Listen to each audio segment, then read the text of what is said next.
Okay. Okay, so it's a pleasure to have Professor Londa Schiebinger today with us at BSc. I'm really looking forward to this seminar.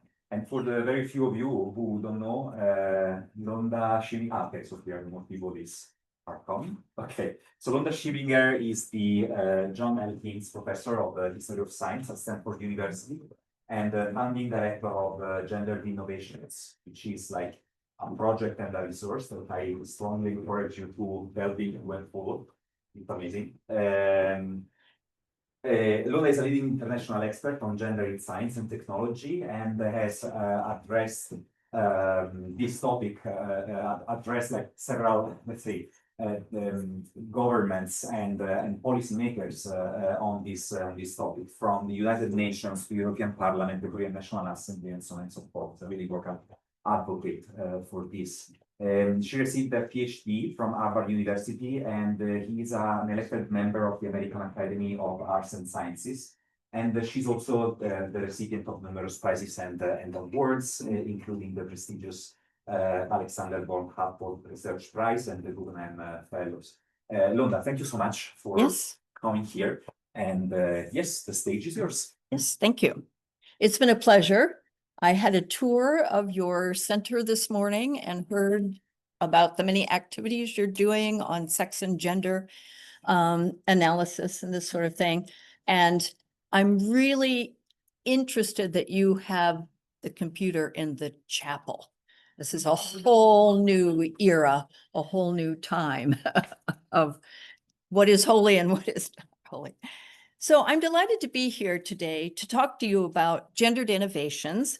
Gendered Innovations was founded in 2009 and produced through a large international collaboration, including the European Commission, the US National Science Foundation, and of course, Stanford University. New policies have been implemented across the US, Canada, and the European Union, and I should say Korea and Japan. Gendered Innovation Institutes were opened in South Korea in 2015 and Japan in 2022. And we, of course, also work with Silicon Valley companies such as Apple, Google, and the like. And our website has been visited by over 2.5 million unique users across 185 countries. So you're welcome to visit the website. I'm not going to give you a tour today, but well, I don't know what. Can we mute the people, I think, on Zoom? Yeah? Okay, good. Okay, All right, well. So innovation is about integrating sex, gender, and intersectional analysis. I didn't hear much this morning about intersectional analysis, but I'm sure you're moving in that direction into research for discovery and innovation. The question is, does this approach add valuable dimensions to research? Does it take research in new directions? So just for a bit of background, governments and universities have taken 3 strategic approaches to gender equity over the past several decades. And I know that you here work at these levels as well. So Fix the Numbers focuses on increasing the number of women and underrepresented groups in science, medicine, and engineering. Fix the Institutions promotes equity in careers through structural change in research organizations. And Fix the Knowledge, or Gendered Innovations, stimulates excellence in science and technology by integrating sex, gender, and intersectional analysis into research. So my talk today will focus on this 3rd strategic approach, Fixing the Knowledge. It's the newest area and the most important, to my mind, for the future of science and technology. And that's what Gendered Innovations is all about. Now, we distinguish these fixes analytically, but in reality, they work together. Although many people try to fix the numbers first, we can't fix the numbers unless we also fix the knowledge. So let me give you one quick example of the link between what science is created and who does science. So the question here is, Why are there so few women surgeons? So there are many reasons why there are so few women surgeons, but one is that the size of surgical instruments and the strength required to use them don't fit women's hands. So in this case, the surgical instruments or the product of the technology reinforces women's exclusion from surgery. And here we already have an innovation. I'm sorry, it's just before lunch because this is a colon stapler. So in the traditional manual version, it required too much grip strength, and it made it difficult for women or smaller people to use. And they typically had to use both hands, which did not lead to the best outcomes for the patients. So now the instrument has been automated. It's a power tool. It's very simple. Anyone can use it. And it's a win-win. There are better outcomes for the patients. And as I said, most people can use it. So I visited the designers in Japan last year, and they're now working with all surgical instrument companies to check that the instruments work for a broad segment of the population. So why might all of this be relevant to your research? As you well know, beginning in 2020, the European Commission strengthened their gender dimension in research. Applicants are now required to integrate sex and gender, and more often it will now be intersectional analysis into the design of their research, or to justify that it's not relevant, which you can do. If you're working in physics on black holes, I don't think there's any sex or gender. So the idea is, and this is important, that if taxpayer money is being used, the research should benefit all across the whole of society. So policy is great, but often scientists and engineers haven't been taught how to do gender analysis in their professional training and don't know how to do it, and even fewer know what intersectionality is. To support their policies, the European Commission held a 2-year expert group, which I directed, and this group consisted of 25 experts from numerous fields of biomedicine, marine science, machine learning, environmental sciences, and our results are published here. The book is easy to find, to download, and most of the materials are also on the Gendered Innovations website. Okay, now that I've set the stage, I want to dive into some examples of why this is all important. So I'm sure you all, I wonder if we can get rid of this up here, since it's blocking my slides. Let's see. Okay, that's better. Okay. So doing research wrong costs lives and money. And I know you all know this example. 10 drugs were withdrawn from the US market, this was about 2000, because of life-threatening health effects. And 8 of those 10 drugs posed greater threats for women. Not only did these drugs fail, but when they failed, they caused human death and suffering.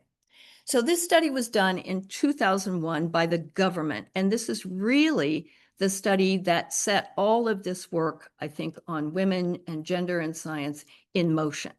Sure, we'd had women's groups ahead of this time, but this was a governmental study and was extremely important. So doing research right saves lives and money. And here's another example I'm sure you know, redefining symptoms of women's heart attack. So until the year 2000, male symptoms of heart attack were considered human symptoms of heart attack.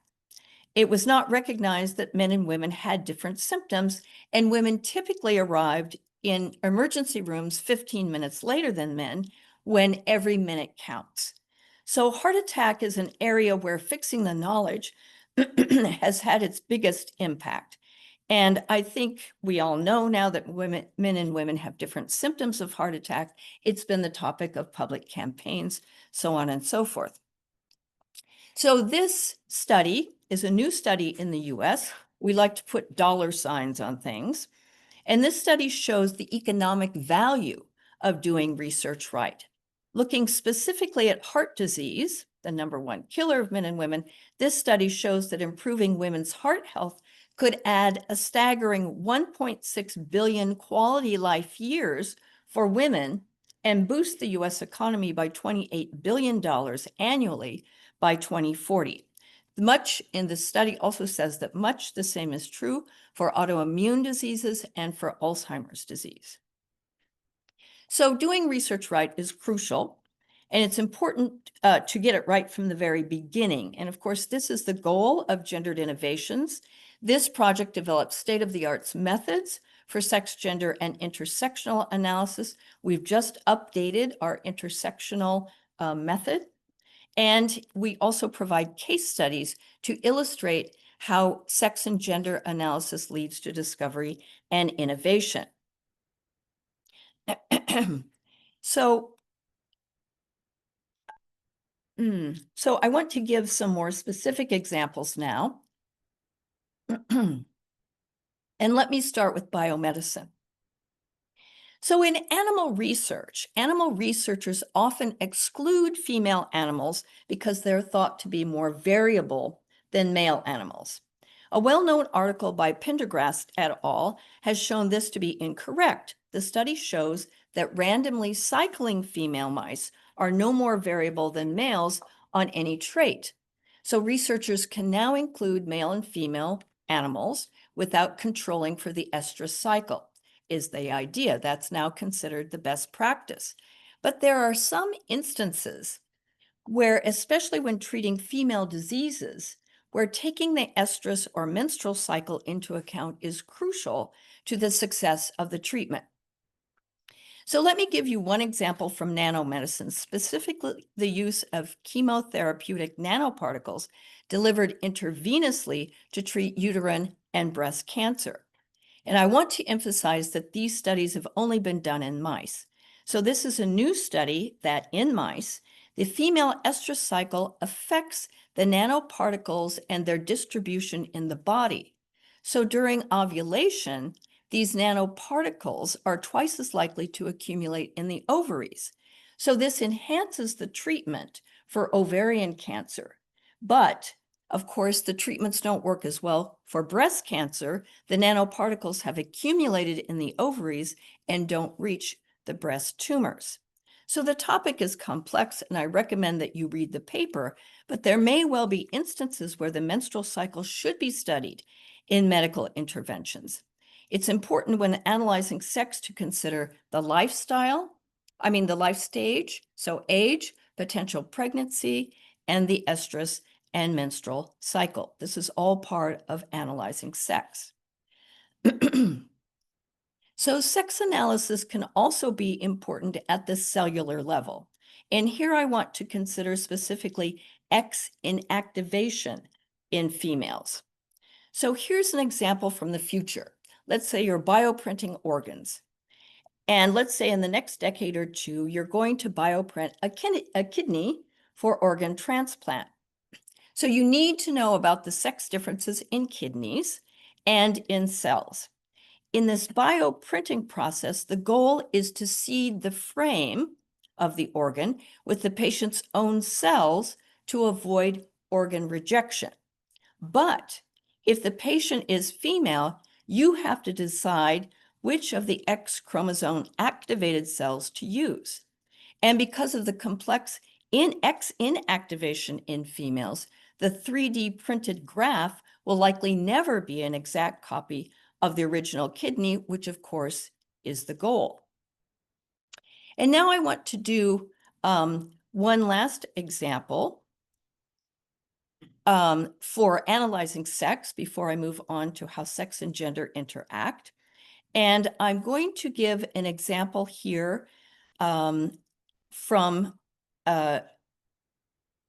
AI, and that's predicting a patient. So this is about X-rays and so thoracic disease and using AI to read X-rays.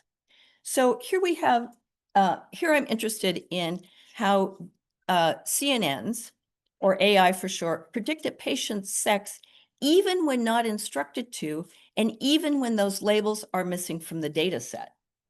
So as we know, in many instances, sex can be an important determinant of health, so it's important that we look at it.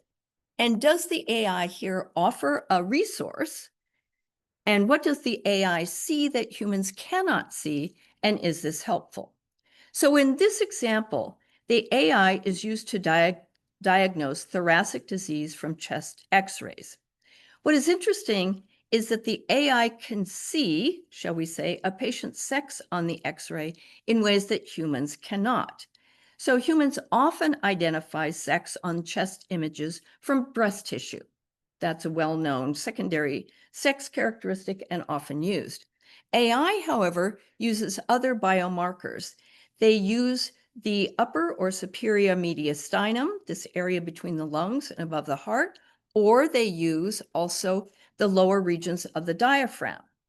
Radiologists have identified the AI's use of these biomarkers from heat maps that show what the AI is looking at. So importantly, the AI may use these biomarkers in disease diagnosis even when prompted not to. And importantly, it's not clear that humans can control this behavior when it's considered undesirable. An important PNAS study revealed that this proclivity of AI to identify sex, even when not prompted to, can lead to bias in diagnosis. Specifically, this group, the PNAS authors, found that when medical imaging data sets have unequal numbers of males and females, the AI is going to overdiagnose one group and underdiagnose the other group. So the AI performs significantly worse on the underrepresented group, whether it's male or female.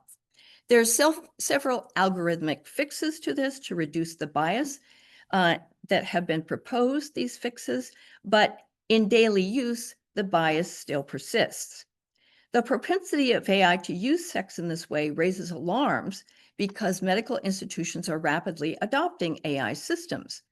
As one of my radiology colleagues at Stanford notes, there are currently over 700 US FDA-cleared algorithms in use, with more than 76% of those in radiology and over 100 companies selling AI products to radiologists. So there are many questions here. What definition of sex is being used? When the AI is identifying sex, what definition of sex is being used? So I asked several of the radiologists, and no one had thought about the definition of sex at all. And this is alarming because some radiologists are suggesting that the AI's ability to identify sex can be used to fill in the gaps in the data sets where sex is missing from the patient records. So this, however, would be highly dangerous given that AI labels sex only in a binary fashion, male or female. So as we know, and I'd like to show this to the Trump administration. So as we know, what constitutes sex and how it should be considered in medical research is complex, as you see here. So you see here that, what determines sex are chromosomes, genes, hormones, internal, external organs. And sex is perhaps, I know it's very tiny and you can't see it, but sex is perhaps best considered as a spectrum from typically is this female over here through the many intersex conditions to the typically male over here with all of the complications as we go.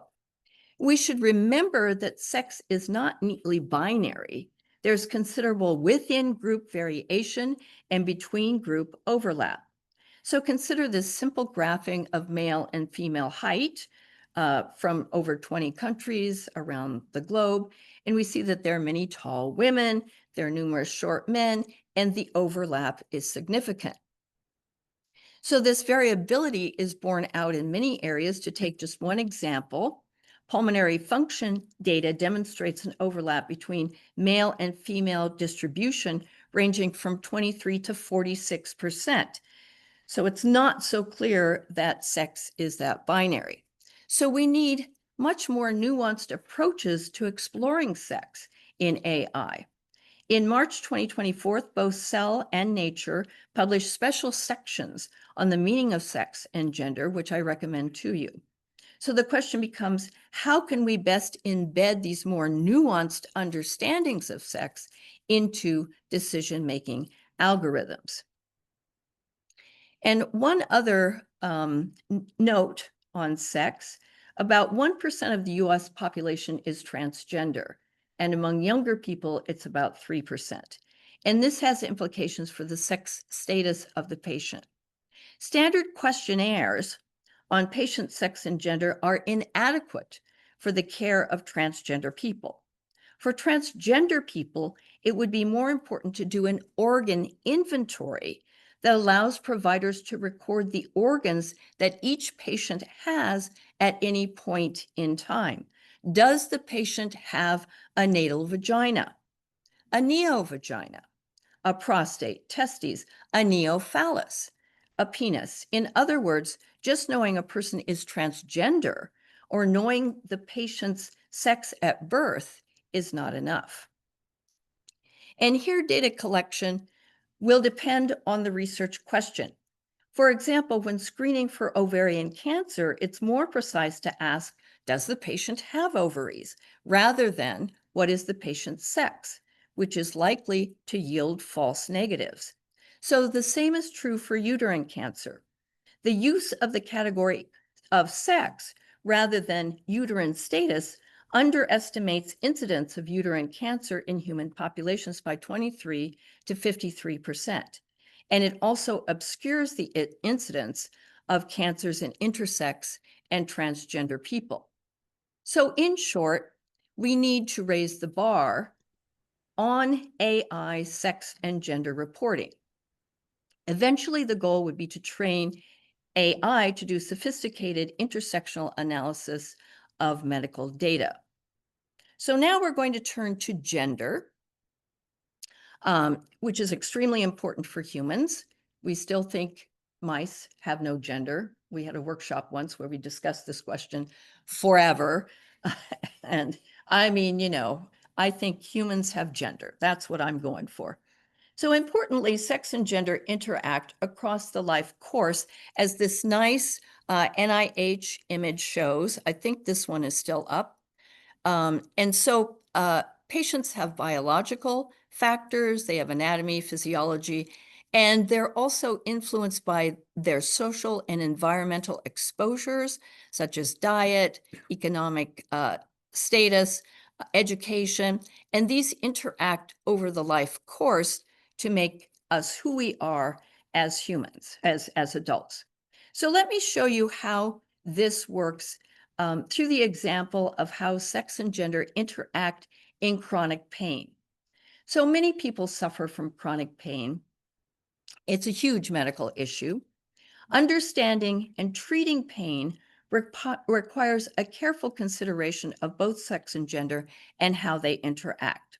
So pain has both biological aspects, that is to say, there are sex differences in the electrical, thermal, muscle pain sensitivities.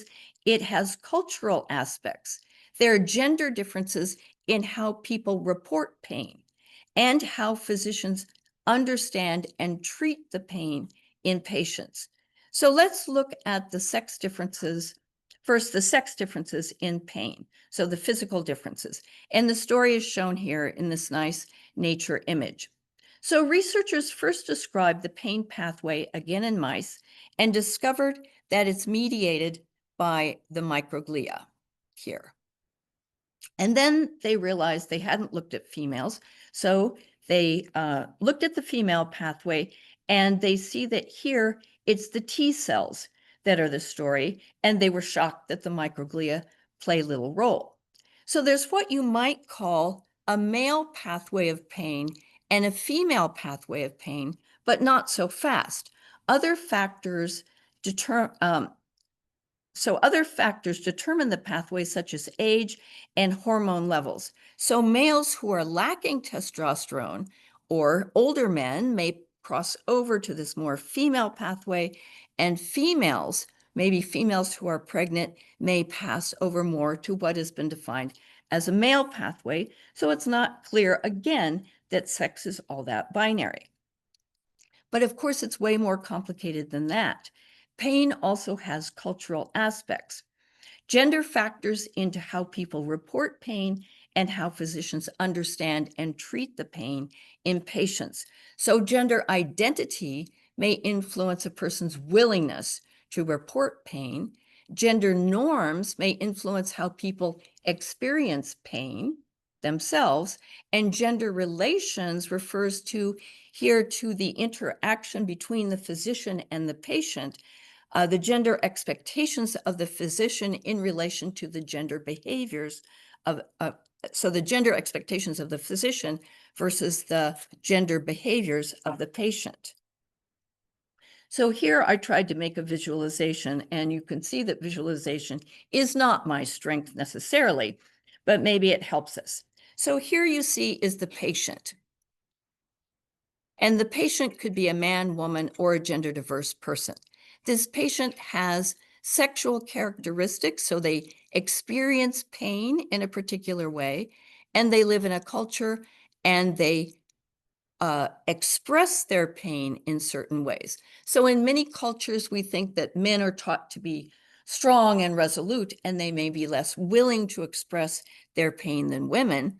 So then the physician, who might be a man, woman, or gender diverse person, and these would interact differently according to who they are, they listen to the patient, and they will be treating the patient according to how they interpret the report by the patient and their strength and how what they're saying. So clinicians often perceive women's pain to be psychological.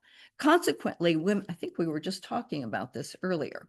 So consequently, women receive more non-specific diagnoses, they wait longer for treatment, and they receive more antidepressants instead of pain relievers than men. So we see that the treatment that a patient receives depends in part on the patient's gender and their expression of pain, and on the physician's gender assumptions. So then this leads to the treatment, and we have this cycle. So now we can take pain further to make it intersectional.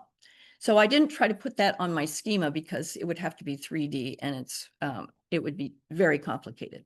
So we know that chronic pain is a dynamic interaction between gender and other social identities, such as sexuality or income, or race and ethnicity, or education and literacy.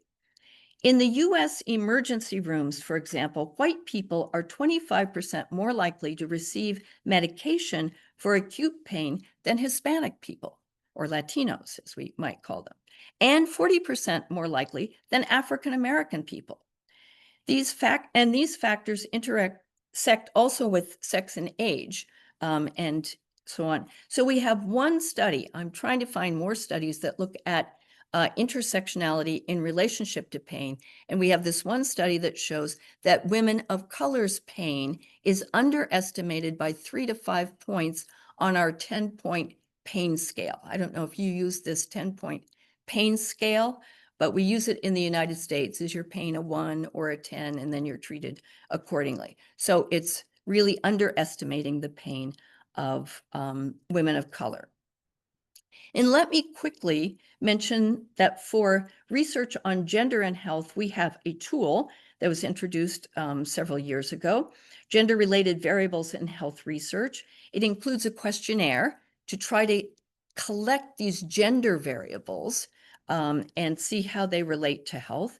And our questionnaire has been translated into Dutch, Korean, Spanish, Portuguese, French, and Turkish. So it's very widely used, and it has been validated in several of these countries.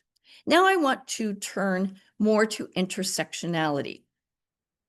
So intersectionality, as I'm sure you know, describes overlapping or intersecting forms of discrimination related to gender, sex, ethnicity, disabilities. You can fill in the factors that are important for you here in Spain, in Catalan. And the term was coined in 1989 by legal scholar Kimberly Crenshaw. I was surprised when I thought it was kind of coined recently, but it's way back in 1989. So I'm sure you all know the example of Joy Buolamwini's work on gender shades.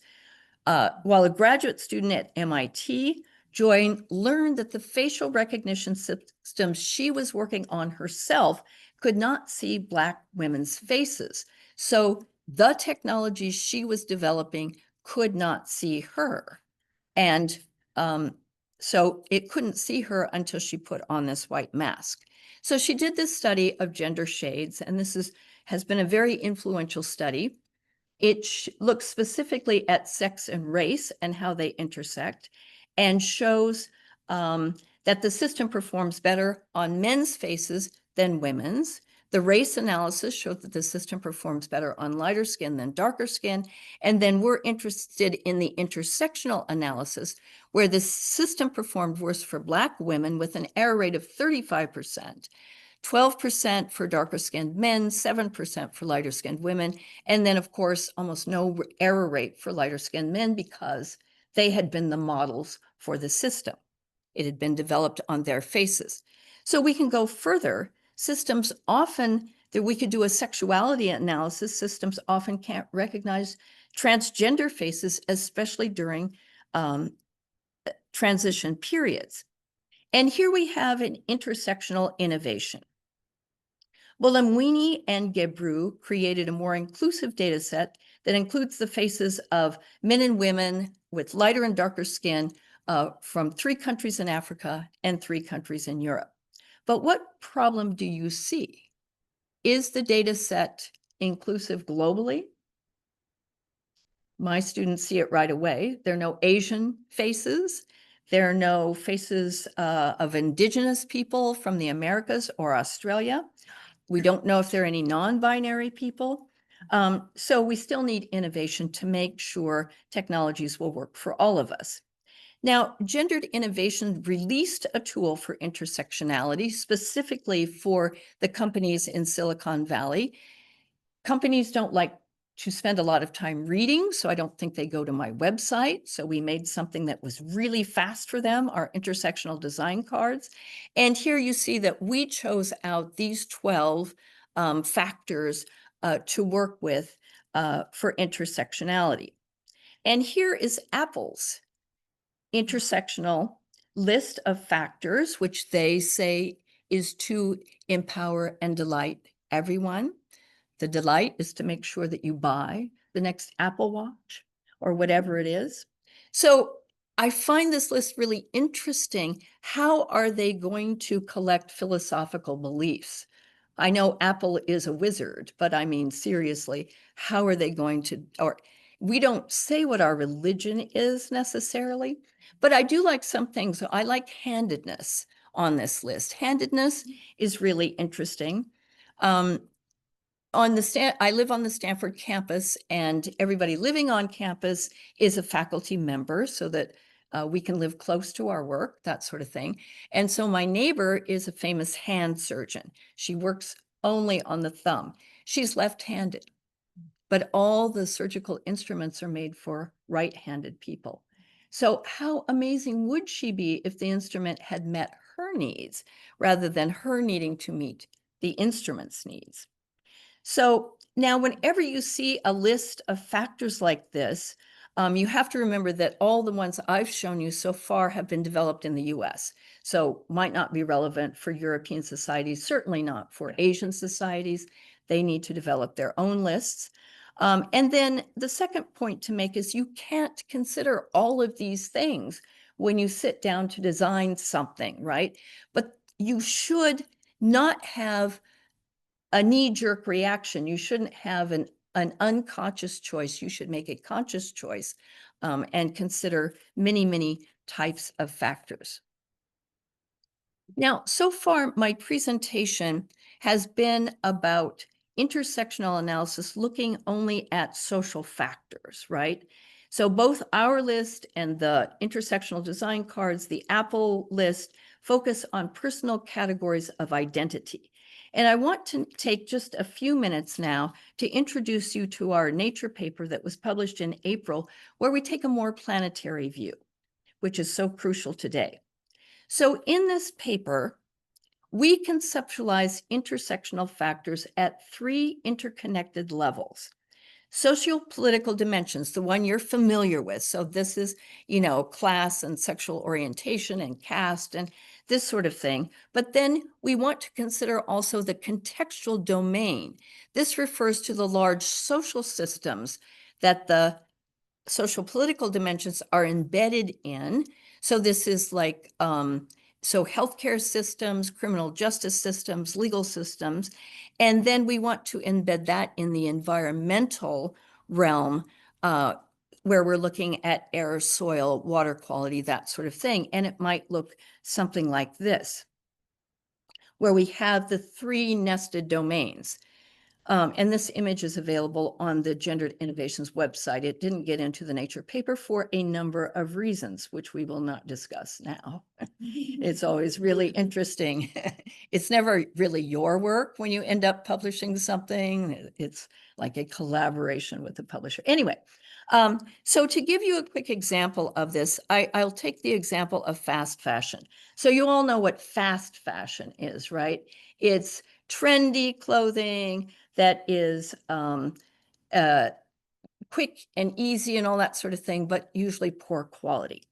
So fast fashion, when washed, if you have anything that polyester, when it's washed, it releases plastic particles, microparticles.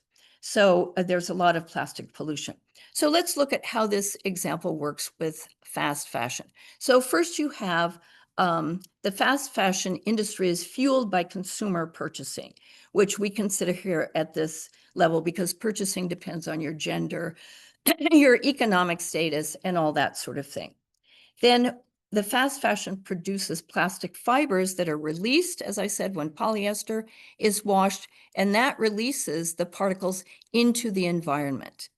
And once they're in the oceans, these plastics have sex-specific effects on marine organisms. So for example, BPA disrupts reproduction and development in clams where the females are larger than the males and they experience more exposure. So we have sex-specific impact of these plastic particles that are now in our oceans. Then the plastic is eaten by the marine organisms, and though we then so this comes down to our food systems, we then eat the fish, and we're then consuming the plastic particles, and all of that consumption brings us back down to the sociopolitical because consumption differs by sex, by gender, by socioeconomic status, so on and so forth. So this is just one example of this more, I would like intersectionality to be more global so that we consider the environment along with the impacts on various people in our culture. Of course, there are many innovations in this space, and I'll mention just one. This is a fully biodegradable Japanese a sneaker made in part from seaweed. So I guess you can also eat it.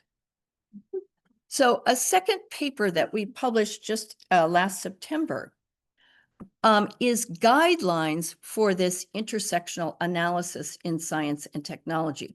Now, a lot of intersectionality has been qualitative and done in the humanities and social sciences, but ours is a quantitative intersectional analysis specifically for science and technology. So these guidelines are primarily for peer-reviewed journal editors. They can also be used by researchers and funding agencies. They've been endorsed by the European Association of Science Editors, or EASE, and we've now launched a campaign to have them translated and approved by peer-reviewed journals globally. So we have a Japanese translation, a Korean translation, and many, of course, European translations. So if you are a journal editor, I don't know if any of you are journal editors here, please make our guidelines available in the instructions to your authors, and you might start looking for them if you're publishing papers. These guidelines serve as a roadmap for quantitative intersectional analysis throughout the research process. The goal is to reset the research default to include intersectional analysis where appropriate. Precision in research best guides social and environmental policies, which in turn enhance global equity and sustainability.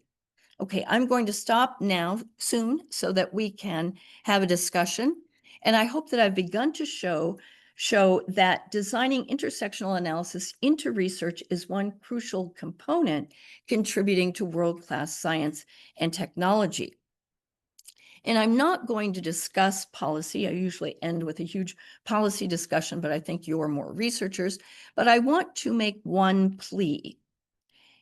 And I want to ask that we embed any of you who are, you're too young to be professors, very young audience.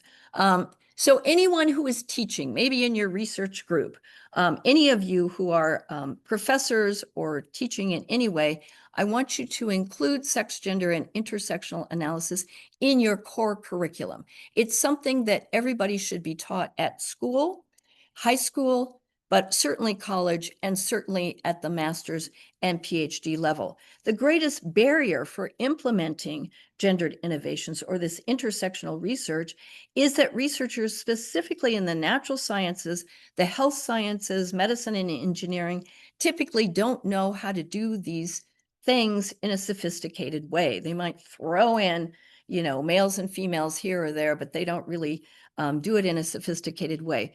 So the crucial element here is missing, and this is where we have a real opportunity. If we can integrate this into the education, we won't need all the special programs for sex and gender that the European Commission is always putting on. I can put myself out of business, which would make me extremely happy.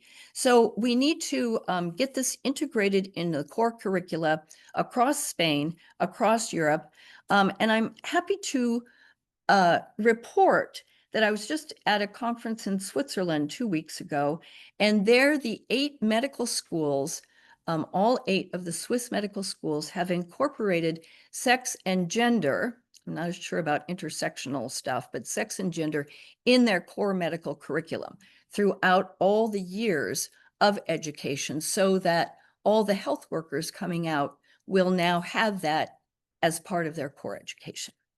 And so thank you very much.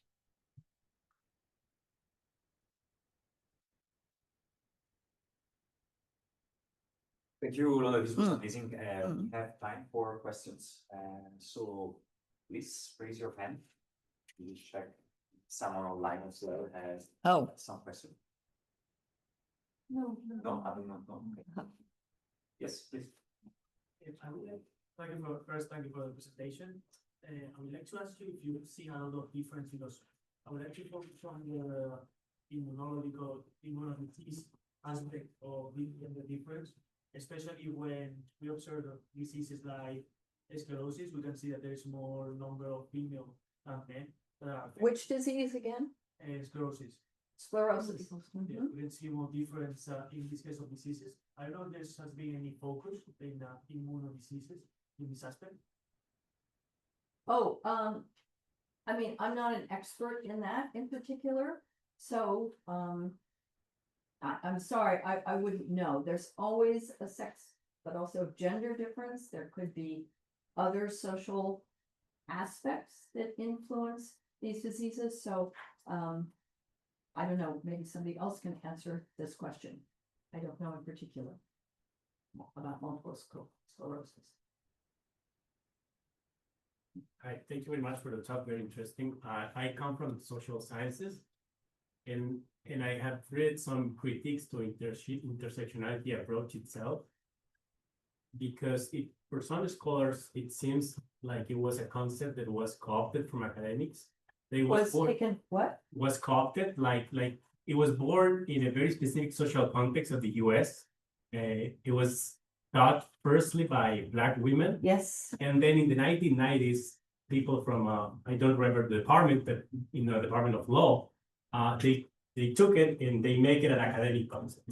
And there have been some critiques of that process, because in doing that process, according to these scholars, some of the axes of intersectionality have lost some importance. In principle, it was race, class, and then migration status. But then now it seems like intersectionality means adding more and more items to the list, right? And for some people, the bad consequence of that is that you lose the focus on the potential hierarchy of relevance that might exist between these axes. And for instance, thinking about the example that you mentioned about the polyester and the microplastic that goes to the environment, one can think of that problem and keep adding social factors that may nuance the analysis. But the problem is that by doing that, you might lose the focus on the fact that the real problem is the economic system that make us crazy about producing clothes that we don't need. So now we're going to write a proposal with, a list of 20 social factors, but actually the problem is not that. The problem is that we are organized economically in a way that doesn't make any sense, environmentally, socially, politically. So precisely the loss of focus is that people abandon research based on social classes. And that's the main critique, right? The core defendants of this approach is that the real problem here are class relations, right? And for them, not for me, but for them, I know that discussion exists. Gender, sex, disability, and the other are secondary in a sense. And the increasing number of items that you put in the list, make us lose the focus. So I was wondering if you have any thoughts on how we should or should not prioritize when we are making this list to assess science and technology. Yeah, so there's a new group at Brown University, which is all about the environment, and they call it fossil capitalism. Right, this is a new book. I really like this title, Fossil Capitalism. So, yeah, one can discuss which of these factors are more important. A lot of people who do intersectionality do not want to lose the focus on Black women, because that was the original focus, because the women are left out. If you look at the history of race relations in the United States, that was about men. And when, like, the civil rights movement left the women out. So this was the attempt to focus back on women. And,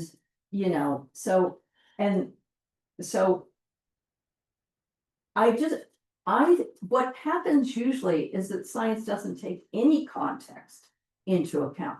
So we can sit here and argue about which contexts should be taken into account, but most people are doing their, Apple, Google, their OpenAI, they're creating their ChatGPT models, and they don't really care about any of the social factors. So we can argue about which social factors, but we have to, in fact, analyze which ones are more important for a particular project. It's not a dogmatic statement of which ones are more important. It's an analysis of what is more important. And I know you didn't have a chance to really look at our design cards, but we put sustainability as a factor, because for me, the environment is kind of the basic. None of us, no class will be here, no ethnic group. Nobody will be here if we completely ruin the environment, which we're doing a very good job of doing. So, so I know there are all these different critiques, and people throw up their hands and make the list longer and, blah, blah, blah. But I think we have to, this whole legacy of objective science, value neutral science, we're still living in that. Especially in the US, I would say. I think Europeans do a better job of that, but we have to consider some social context. So thanks for the talk. We have already in this room and in this context been discussing the following concept. For diseases and for the physiological part, it may make sense to consider men and women as two different species, because there are more similarities between men and chimps. You might want to ask your male colleagues. Yeah. From the biological, physiological point of view, maybe things will be more clear because you are two different species. And there are pros and cons of radical discussions. There are different species, they have different physiology, don't mix them. Well, I think that would be going too far. I mean, we are humans, we reproduce, so we have to, I mean, we reproduce with each other, right? So doesn't that make us one species? I think, so a lot of people are now worried about taking difference too far also. We need to consider the similarities. So the Organization for the Study of Sex Differences in the US founded a journal called the Journal of Biological Differences. And people want to say, well, there are also samenesses, and we don't want to go so far into the difference that we miss similarities. So we have, I mean, your point is well taken that men have been the norm, right? And we have designed drugs and technologies and all sorts of things toward them. And we now need to consider women, but we also need to consider this slip and slide between them. Do you have models for intersex? Really? Are you working here with models for intersex people? I mean, it's not so just, you know, black and white. And even when you look at males and females, there's a lot of difference in this maleness and this femaleness. And then we have the intersex slipping and sliding in between. So I think we need to think of it as a continuum. And I wouldn't go for the different species kind of thing. I mean, was it provocative? Yeah. I hope so. If I may, the other also a little bit of the provocative side. We see particularly with this building in the essentially engineering place, that there are very few windows. And the more engineering you go, the less there are. The more we have more in the bioengineering, the more windows there inside. And then we go to the street, go to the school of medicine or to the hospital, and most of them doctors right now in Spain. So, again, with this idea of going to the other extreme, inside that's clearly some professions we went to the other extreme. So, what probably is not such a good idea. Yeah. So you put bio in front of anything and you get more women. What I'm interested in is that when women come into the field, they change the questions they ask. So you will have more women in engineering if it's open to changing the questions. So I charted this, I'm a historian, and I did this for the discipline of history. You could do this for any discipline. We charted publication from 1950 to I think until 2023. And then we looked at what topics women wrote as history topics and the topics men wrote as history topics. And you see all kinds of new topics arriving with the women. So before women were historians, there wasn't history of sexuality. Okay, Foucault did that, but there wasn't a lot of history of family, of childhood. There was no gender. Women in the social sciences and humanities invented gender and gender studies.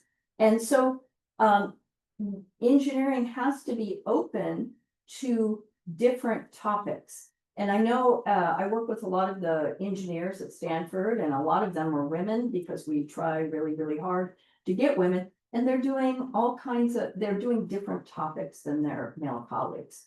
I mean, some males do the women's topics too, but there shouldn't be any difference there. But so I think we have to open up the knowledge. That's why fix the knowledge. As I was making the point at the beginning, you try to fix the numbers, which is what you're talking about. Let's get more women into engineering. But if you don't fix the knowledge there, if you don't open up what engineering could be and allow novel topics to come in, you're not going to fix the numbers. It's a symbiotic kind of thing there. So I did my PhD at Harvard, and I wrote this book on women in the scientific revolution, and there was no professor who could help me, right? It was not a topic that was represented. And so I left for 4 years, wrote my dissertation and brought it back and handed it to the 4 men. And they loved it. I mean, they saw that it was interesting, but I had to look for other resources. And I think I have changed the history of science in the process of my career because I'm asking new questions. Then many other people are asking new questions too. So we have to be open that engineering, now I have friends who are electrical engineers and they will tell me, no, Londa, no, electrical engineering is electrical engineering. And you know, either the women do it or they don't. It's not like we can change it. So, I mean, there are arguments you can make on both sides, but we have to imagine that the content could be something different. To be honest, we tried this in bioinformatics, and I couldn't find a difference between papers written by females and males. Yeah. I couldn't find a difference. No different topics. I couldn't find a difference. Things that Interesting. were history of social science are more of a diversity of topics. Here is you do multiple sequence alignment, so sequence alignment. I couldn't find it. Maybe someone can find it. But when women first came into archaeology, for instance, there were many different things that they saw, or paleontology, right? I mean, you can trace it in some fields. Yeah. Would you say that that also applies for hardware and software? Because we have a lot of this conversation with the computer science department or engineering department, and they end up like laughing at us on, okay, we compile different the code. I wouldn't say that. I think that the way women approach on solving a problem, numerical simulation and so on, it might have some sort of difference, even though they haven't the lenses to see that they are thinking differently. But which will be the best strategy to communicate to them, meaning men and women in the more like strong computer background, that these nuances exist and are enriching the design of the project or the code or the experiment, even though it's like pure math or hardware or a processor or something. What will be your?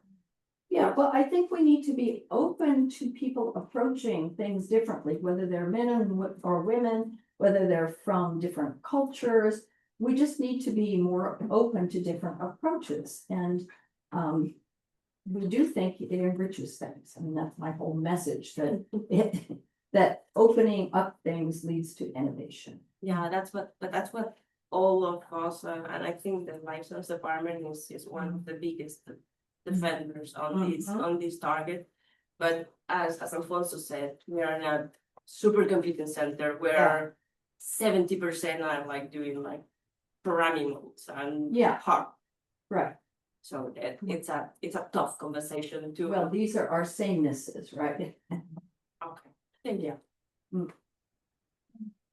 I love your take. I really like it. Just have two questions, comments. One is about the data. And I think the elephant, I love the comment about it's 2020 and us ticking the box, like we're looking at the sex perspective in our grants. And that we usually don't do that. It's more like a formality.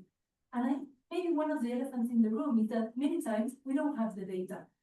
And when we look at the hospitals, I work a lot with doctors, so if I'm lucky, I get sex variable, binary variable.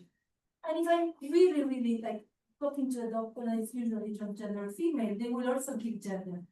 But no question about getting tabular sex-specific variables like menopause, andropause, menstrual period, and so on. This is like not available. Now, the second question, this is something maybe technical. The second question is that you're talking about intersex and the spectrum. I think most people, most scientists will think that sex is binary. Like if you make a survey, this is what you get. Like even people that are very specialist. So sex, I'm looking at here, and I like to say it's a spectrum. But not gender. How do you measure gender? This is not something we get, like we're from the analytics side, from the AI standpoint. How do we model gender? Well, I think sex is on a spectrum, but I think gender is just multidimensional. So I don't know, in what context do you include gender? I mean, how would you want to measure it? I mean, what would a measurement look like? Like when we want to include it in the AI analysis for health, for predicting health. Ah. what we do. Maybe I should have included for instance. Sex, we can do binary, Yeah, like that's an approximation. But gender is something that's very difficult to measure. So we are like even backwards thing. It's just more like comments, like it's like. Yeah, well, again, for health, you would pick out gender, but I think social class for health is probably as important. Well, I mean, they're both important, right? And geographic location for health is so important. So you would want to have a whole cluster of social factors. And I wish I knew more about AI and how to do it, but you would want to be seeing. So there are all these articles about how there's gender bias in large language models. So how are they finding that if there's no way to model the gender? I'm just putting out there that it may be very difficult yet to measure gender. Though sex is something that's more tangible. Your hormones really. Yeah. Yeah. Yes. So gender is always slipperier. It means something very different in different cultures. But we can't just ignore it. Like we can't ignore all the social factors. Yeah. I'll check back with you in 10 years and see what you have to say.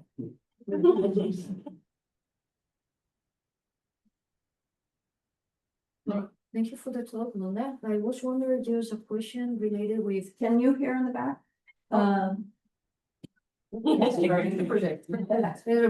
it's just a question related what it should be our approach in those cases when we have to collect the sex of the patients, for instance, but we have a situation that maybe is collided with another issues like vulnerability of the person, limitations like pregnancy status or minors, something like this, because at the end, it's not that we can have, maybe we can develop technology adapted to these cases.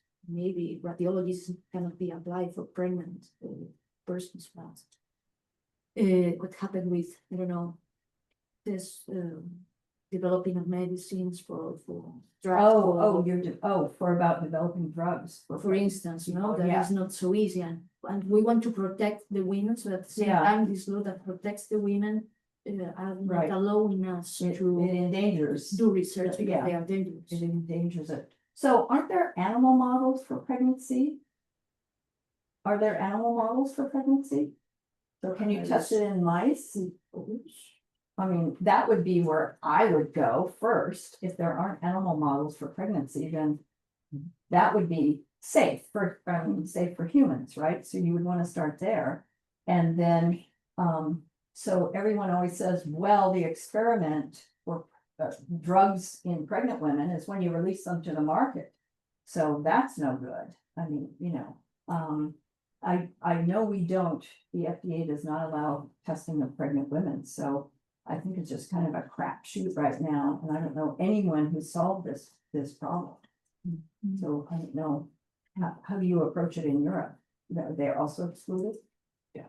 Pregnant women? Yeah. Yeah. Mhm. So pregnant people get sick and sick people get pregnant. And so it's not really something we should be, it's a very good question. But once you have laws, I don't know, we have to change that so that we could do some testing if we find a way we could do it. But I would certainly do animal testing first. Technologies, other kind of technologies can be used, for instance, in this kind of person, and there is another vulnerabilities that maybe makes the things more complicated, even sometimes we cannot come up with situations can happen. Yeah. Okay, I think it's time to close. I have a lot of questions on that. We will answer. So even over lunch. Thank you again. It was really inspiring and yes.